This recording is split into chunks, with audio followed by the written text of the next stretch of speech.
I have been asked a number of times by folks what to buy in the way of perhaps a beginning their first rifle or a rifle for their sons or daughters or wives.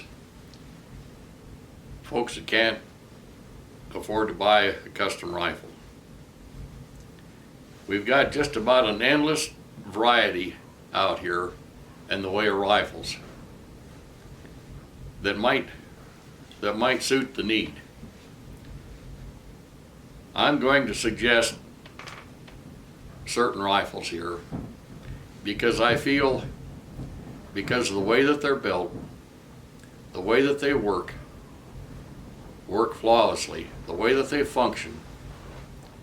And what I mean by this is function cartridges from the magazine or from clips that might be detachable.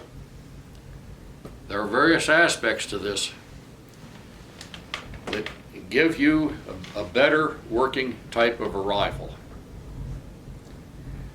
I think one of the most reasonably priced rifles, I think a rifle that'll work flawlessly for you or anybody else,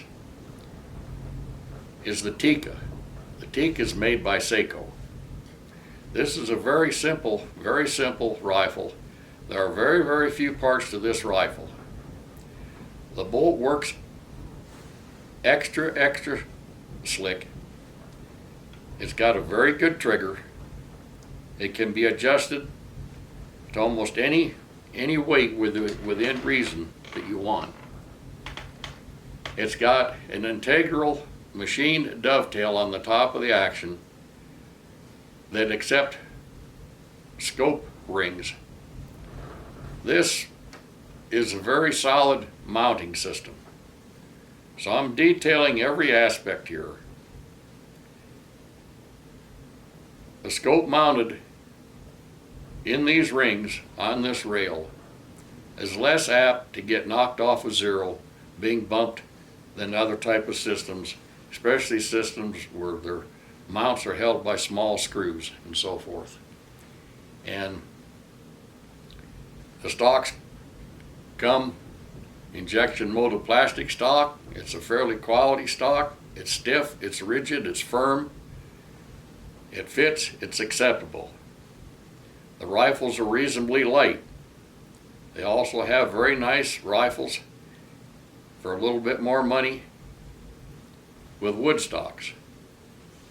You're not going to go wrong with a Tikka rifle. They've got a considerable wide array of calibers that'll suit most situations. The barrels I have found to be very accurate barrels for a factory rifle. Their quality, the finish is very good. The finish is very good on these rifles.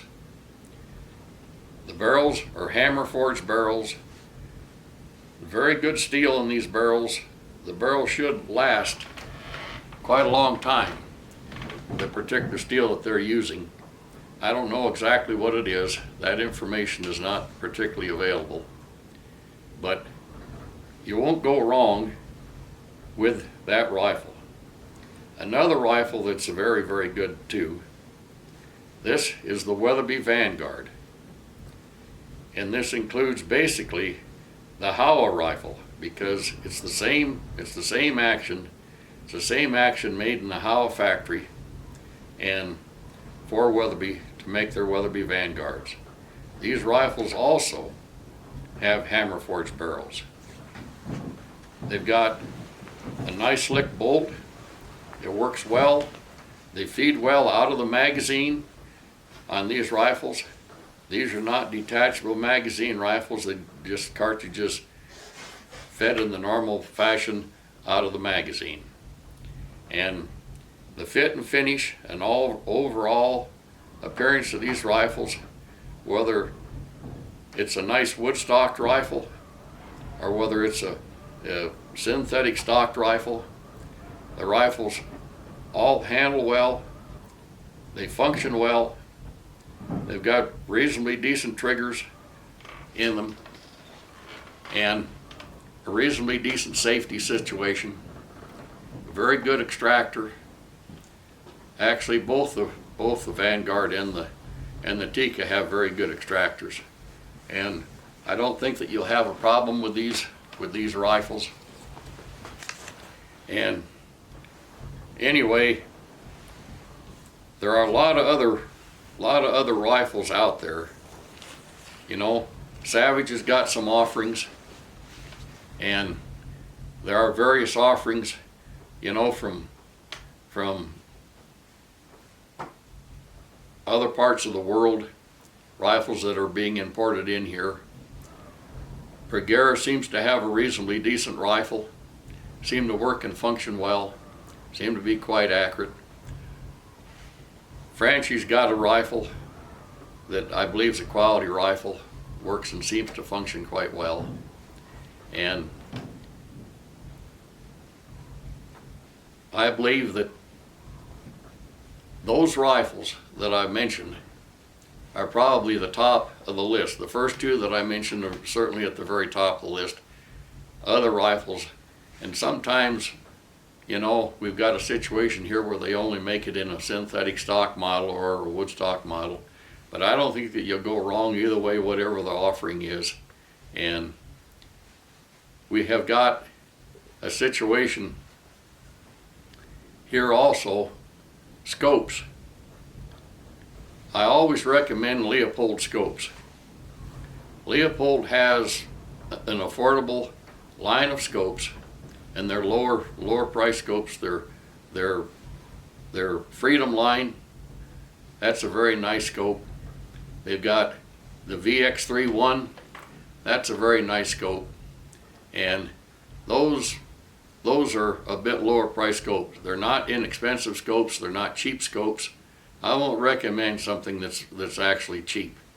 And we've got a situation now at this point in time where scopes are being made all over the world, and I don't think it's a smart choice to go and buy some of these scopes that we've never heard of. All of a sudden something comes on the market, a new scope comes on the market.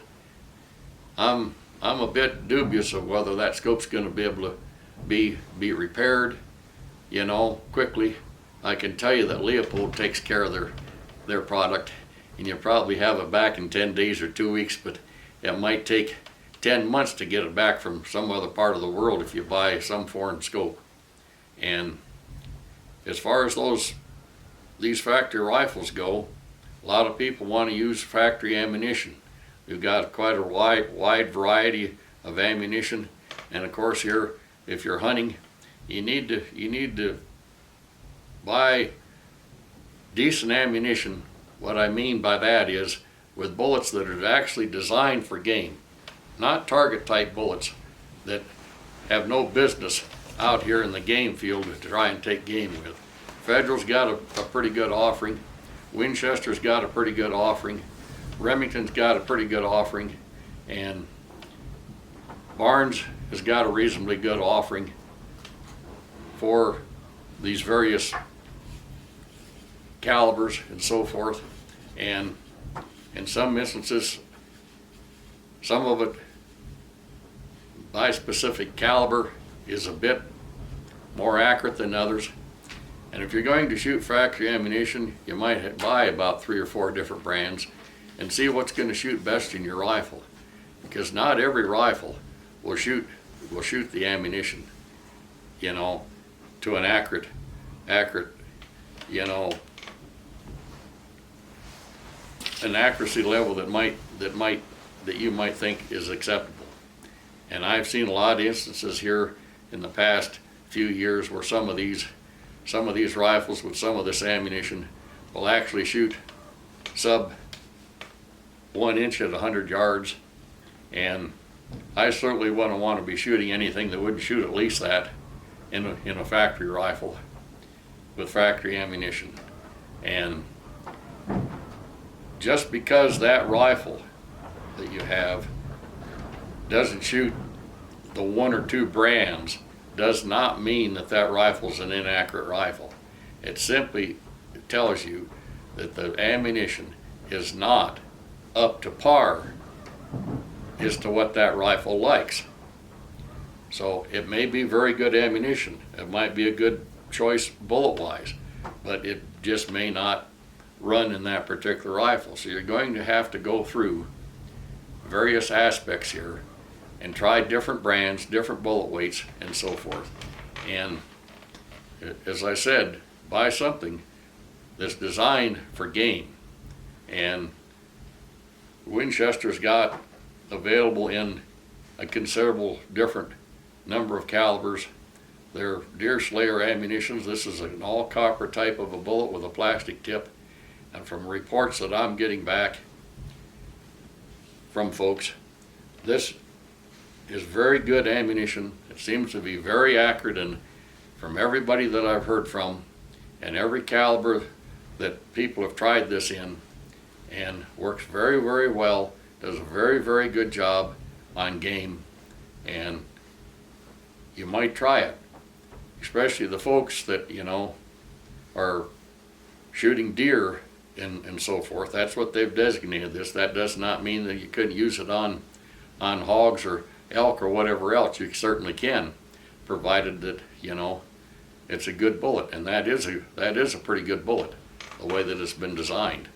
And it was designed, made to meet a need, because they saw a need for ammunition that worked and performed well, but was relatively inexpensive. And I think that you'll do well with that. And you know, I mentioned the rifles, I mentioned the scopes, I mentioned ammunition. You need a quality scope mount. You know, I mentioned that the Tikas have a dovetail. To accept dovetail type rings, there's various manufacturers that make rings, including themselves. They make rings to fit the rifle. You can buy separately. And you know, most any rifle out there is made, aside from that Tika, is made to accept Leopold mount in rings. And by all means, don't choose a scope that's way too heavy. When you get a scope on a rifle that's over a pound, you're starting to go in the wrong direction. Because when a rifle recoils rearward, the scope wants to go forward. And the heavier the scope it is, the more strain that it puts on the entire mounting system, and the harder it is on that mounting system, and it's also hard on the scope if the scope is too heavy. People buy a 6.5 pound rifle and put a 2 pound scope on it. Why? That rifle needs about a 13 or 14 ounce Leopold scope on it, not a 2 pound scope. They don't belong there. And Leopold has quite a problem with folks that don't know how to use some of these products and one thing and another, and invariably mount scopes that are too heavy on rifles. It makes people in the industry tear their hair. And I've seen what these heavy scopes do on these light rifles, even rifles with moderate recoil. It's hard on the mount system with heavy scopes. So the details that I'm offering here, you see, is to get somebody started in the right direction with a rifle. Maybe they need a second rifle, maybe just starting right out from scratch. And this will head you in the right direction. And that's, I believe, the manufacturers that I've suggested is right where you need to start. There are other aspects out there. There are other offerings, and something that just happens to come to my mind. Mossberg has actually stepped up in the field here quite a bit, and they're making quite a nice rifle, quite an accurate rifle that works very well. Probably about on the level of the other two that I've mentioned, you know, specifically. And I think that you do well with one of their offerings. They're fairly light rifles. They're made to hunt, you know. They're simple, no frills, lighter weight, reasonable weight rifles for hunting. So there you are, folks.